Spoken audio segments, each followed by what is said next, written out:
Alert జారీ చేశారు. Siren మోగించి మరి హెచ్చరికలు జారీ చేస్తారు. పాకిస్తాన్ ఏ క్షణంలోనైనా ప్రతీకార దాడులకు తెగబడే అవకాశం ఉంది అనే ఈ హెచ్చరికలు జారీ చేశారు. ఢిల్లీ, పంజాబ్లో ఈ హెచ్చరికలు జారీ చేశారు. నిన్న పాకిస్తాన్ దాడులకు తెగబడింది. వాటిని సమర్థవంతంగా తిప్పికొట్టింది భారతదేశం. అంతేకాదు పాకిస్తాన్ పై కూడా ప్రతి దాడులకు దిగితే పాకిస్తాన్లో కరాచీ పోర్ట్తో సహా చాలా ప్రదేశాలు ఇప్పుడు ధ్వంసం అయిపోయాయి. కరాచీ పోర్ట్ అయితే 70% ధ్వంసం అయిపోయింది. ఇప్పుడు చండీగఢ్లో మరోసారి పాకిస్తాన్ దాడులకు తెగబడే అవకాశం ఉంది అని హెచ్చరికలు జారీ చేస్తారు. అక్కడ సైరన్ మోగించారు. సైరన్ మోగించినప్పుడు ప్రజలు ఏ విధంగా అప్రమత్తంగా ఉండాలి అనే విషయాన్ని ఇప్పటికే మాక్ డ్రిల్ ద్వారా ప్రజలందరికీ కూడా తెలియజేశారు. ఇప్పుడు సైరన్ మరోసారి మోగించారు. అంటే పాకిస్తాన్ ఏ క్షణమైనా పంజాబ్ పై దాడి చేసే అవకాశం ఉంది. నిన్న అమృత్సర్లో తొలి దాడికి తెగబడింది. మనం ఆ దాడిని సమర్థవంతంగా తిప్పికొట్టాం. తర్వాత జలంధర్లో NIT జలంధర్లో కూడా దాడికి తెగబడింది. NIT జలంధర్ పరిసర ప్రాంతాల్లో కూడా దాడికి తెగబడింది. దాన్ని కూడా మనం సమర్థవంతంగా తిప్పికొట్టాం. పాకిస్తాన్ డ్రోన్లను, పాకిస్తాన్ మిసైల్స్ ని కూడా మనం భారత భూభాగంలో ఏ టార్గెట్ ని కూడా మనం చేరనివ్వలేదు. ఇండియాపై ఇప్పటికీ ఏదో ఒక విధంగా దాడి చేయాలి అని, టార్గెట్లను రీచ్ కావాలని పాకిస్తాన్ అనుకుంటూ ఉంది. అందుకే ఇప్పుడే కొద్దిసేపటి క్రితమే చండీగఢ్లో సైరన్ మోగించారు. బాల్కనీలకు దూరంగా ఉండాలి అని, అద్దాలకు దూరంగా ఉండాలి అని, కుదిరితే సెల్లార్లోకి వెళ్ళిపోవాలని ఆదేశాలు జారీ చేశారు. దీంతో ప్రజలందరూ కూడా అప్రమత్తమై సెల్లార్లోకి వెళ్ళిపోతున్నారు. మన గోడల పైన చూడొచ్చు, పాక్ ఆర్మీ కాల్పులకు తెగబడుతుంది. సరిహద్దుల వెంబడి కాల్పులకు తెగబడుతుంది. మోటార్ షెల్స్ ను కూడా ఉపయోగిస్తుంది. మోటార్ షెల్స్ ఈ పాకిస్తాన్ ఆర్మీ కాల్పుల కారణంగా దెబ్బతిన్న ఇళ్లను కూడా మనం చూడొచ్చు. పాకిస్తాన్ ఆర్మీ జమ్మూ కాశ్మీర్ వెంబడి LOC అలాగే అంతర్జాతీయ సరిహద్దు వెంబడి కాల్పులకు తెగబడుతుంది. మోటార్ షెల్స్ ను కూడా ప్రయోగిస్తూ ఉండటంతో ఇప్పుడు మీరు RTV స్క్రీన్ పైన చూస్తున్న విధంగా ఇలా కొన్ని ఇళ్లు పాక్షికంగా దెబ్బతిన్నాయి, కొన్ని వాహనాలు కూడా దెబ్బతిన్నాయి. దీంతో పరిసర ప్రాంతాల్లో, సరిహద్దు ప్రాంతాల ప్రజలు బంకర్లోకి వెళ్ళాలి అని, సైరన్ మోగించినప్పుడు బంకర్లోకి వెళ్ళాలి అని ఆదేశాలు జారీ చేశారు. మీరు మొదటి బాక్స్లో చూస్తున్నది NIT జలంధర్లో రాత్రి NIT జలంధర్ దగ్గర పాకిస్తాన్ డ్రోన్లను ప్రయోగించినప్పుడు మనం ఆ డ్రోన్లను నిర్వీర్యం చేస్తున్న దృశ్యాలు, వాటిని నేల కూల్చేశాం.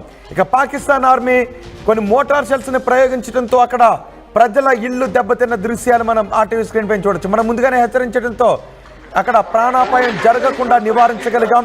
ఇంటి గోడలు మాత్రం పాక్షికంగా దెబ్బతిన్నాయి. అలాగే అక్కడ కార్లు కూడా దెబ్బతిన్నాయి, కొన్ని వాహనాలు కూడా దెబ్బతిన్నాయి. ఈ ఉదయం 4:15 జమ్మూపై పాకిస్తాన్ డ్రోన్తో దాడికి తెగబడింది. ఆ దాడిని కూడా మనం సమర్థవంతంగా అడ్డుకున్నాం. ఇప్పటి వరకు మన భూభాగంపై ఎటువంటి మిసైల్ను కూడా పడనివ్వలేదు. దాన్ని గాల్లోనే పేల్చేసాం. ఆ డెబ్రీస్ని సేకరించి వాటిని ప్రస్తుతం విశ్లేషిస్తూ ఉన్నారు. ఇప్పుడు చండీగఢ్కు అలర్ట్ జారీ చేశారు. చండీగఢ్లో ఏ క్షణమైనా పాకిస్తాన్కి తెగబడే అవకాశం ఉంది అని.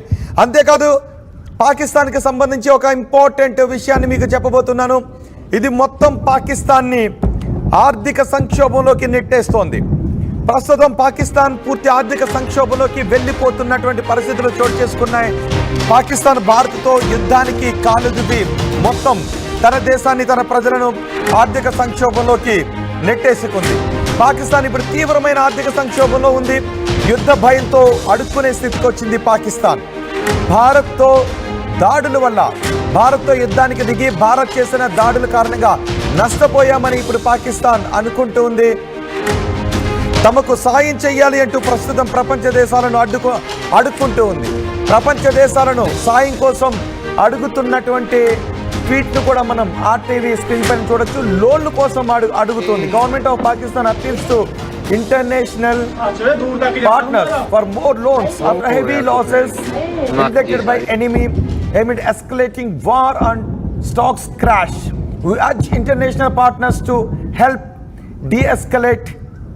Nation urged to remain steadfast to ఈ ట్వీట్ని కూడా మనం steadfast అంటూ మనం ట్వీట్ని కూడా మనం RTV స్క్రీన్ పైన చూడొచ్చు.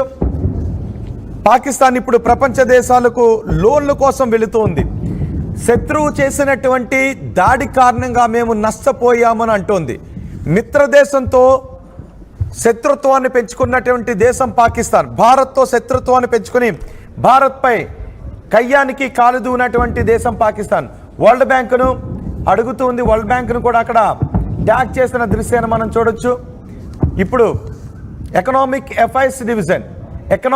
అఫైర్స్ డివిజన్ ఈ ట్వీట్ చేసింది. తీవ్ర సంక్షోభంలో పాకిస్తాన్ ఉంది, యుద్ధ భయంతో అడుక్కునే స్థితికి వచ్చింది.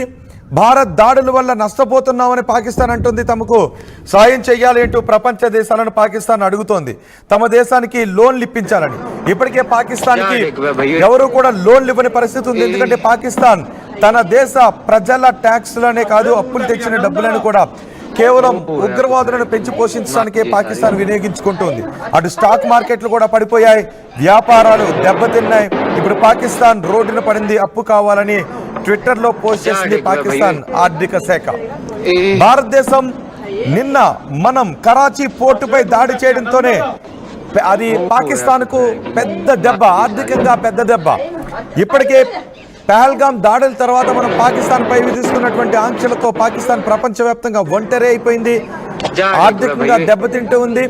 మనం పోర్టుల్లో నిషేధాన్ని విధించాం, అలాగే గగనతనాన్ని మూసివేయడంతో పాకిస్తాన్ నష్టాల ఊబిలోకి జారిపోయింది.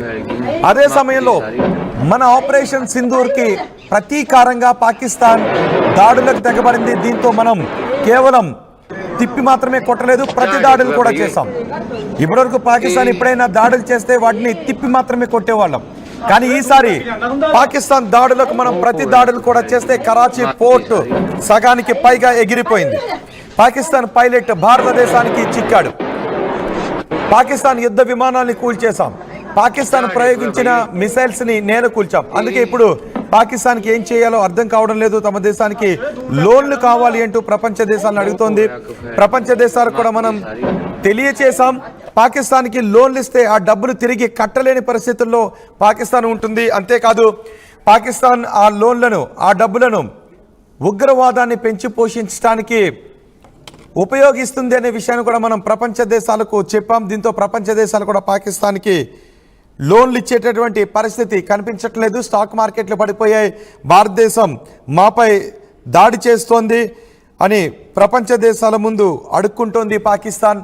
ఆ ట్వీట్ని కూడా మనం ఆర్టీవీ స్క్రీన్ పైన చూడొచ్చు. పాకిస్తాన్ ప్రధాని కూడా ఇప్పుడు బంకర్లో ఉన్నాడు. పాకిస్తాన్ ప్రధాని నివాసానికి కొద్ది దూరంలోనే మనం వేసిన మిసైల్ పడటంతో ఇప్పుడు ప్రాణభయంతో పాకిస్తాన్ ప్రధాని బంకర్లో దాక్కున్నాడు. మూడో బాక్స్ లో చూడండి, పాకిస్తాన్ ఆర్మీ జరిపినటువంటి కాల్పుల కారణంగా వాళ్ళు ఉపయోగించినటువంటి మోటార్ షెల్స్ కారణంగా సరిహద్దు రాష్ట్రాల్లో దెబ్బతిన్నటువంటి ఇళ్లను మనం చూడొచ్చు. కొన్ని వాహనాలు దెబ్బతిన్నాయి, ఇల్లు కూడా దెబ్బతిన్నాయి. ఇటు రాత్రి నిన్న జైసల్మేర్ లో F-16 విమానాన్ని మనం కూల్చివేస్తున్న దృశ్యాన్ని కూడా మనం ఆర్టీవీ స్క్రీన్ పై చూడొచ్చు. మూడో బాక్స్ లో చూడండి ఒకసారి, పాకిస్తాన్ ఆర్మీ కాల్పులు జరుపుతుంది, మోటార్ షెల్స్ ను ప్రయోగిస్తూ ఉండటంతో సరిహద్దు ప్రాంతాల్లో ఉన్న ఇల్లు పాక్షికంగా దెబ్బతింటూ ఉన్నాయి. మనం జరిపిన పాకిస్తాన్ మనపై దాడికి తెగబడటంతో పాకిస్తాన్ మిసైల్స్ అన్నిటిని కూడా మనం నేల కూల్చేశాం. ఇప్పుడు చండీగఢ్కి హై అలర్ట్ ప్రకటించింది భారతదేశం. చండీగఢ్లో ఏ క్షణానైనా పాకిస్తాన్ దాడులు జరిగే అవకాశం ఉంది. ఈ నేపథ్యంలో మనం సైరన్ మోగించామంటే పాకిస్తాన్ మనపై దాడులు చేస్తే మన సైరన్ మోగిస్తాం. ఆ సైరన్ శబ్దం విన్న తర్వాత మన ప్రజలు వెంటనే బంకర్లోకి కానీ లేదా ఇంటిలోనే అద్దాలు లేని గదుల్లోకి వెళ్ళిపోవాలి, తలుపులు వేసుకోవాలి. ఇలా ఏ విధమైనటువంటి రక్షణ చర్యలు తీసుకోవాలి అనే విషయం గురించి అవగాహన కల్పించాం. ఇప్పుడు చండీగఢ్లో ప్రజలు ఇళ్లలోకి వెళ్ళిపోతున్నారు. మా ప్రతినిధి కృష్ణమోహన్ ఉన్నారు పూర్తి సమాచారం అందించడానికి. కృష్ణమోహన్, చండీగఢ్లో దాడి చేసే అవకాశాలు ఏమైనా ఉన్నాయి ఇప్పుడు పాకిస్తాన్?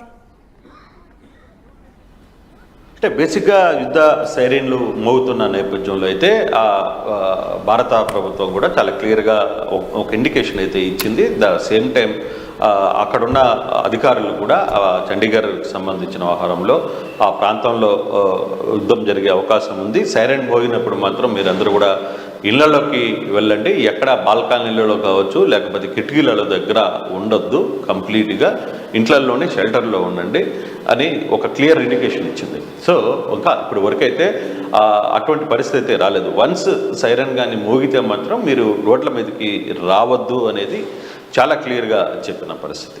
సో ఆ యాంగిల్లోనే ఇప్పుడు చండీగఢ్కి సంబంధించిన కావచ్చు కొన్ని ప్రాంతాల్లో ఎక్కడికక్కడ ప్రభుత్వం అయితే అంటే పాకిస్తాన్ నుంచి ఏదైనా కొన్ని దాడులు జరిగే అవకాశం ఉండొచ్చు అని కొంత సమాచారం ఉంది. దానికొని ముందస్తు జాగ్రత్తగానే చండీగఢ్ ప్రజలకు కావచ్చు, అక్కడున్న చుట్టుపక్కల గ్రామాల్లో ఉన్న వాళ్ళందరికీ కూడా కొన్ని ఇండికేషన్స్ అయితే ఇచ్చారు.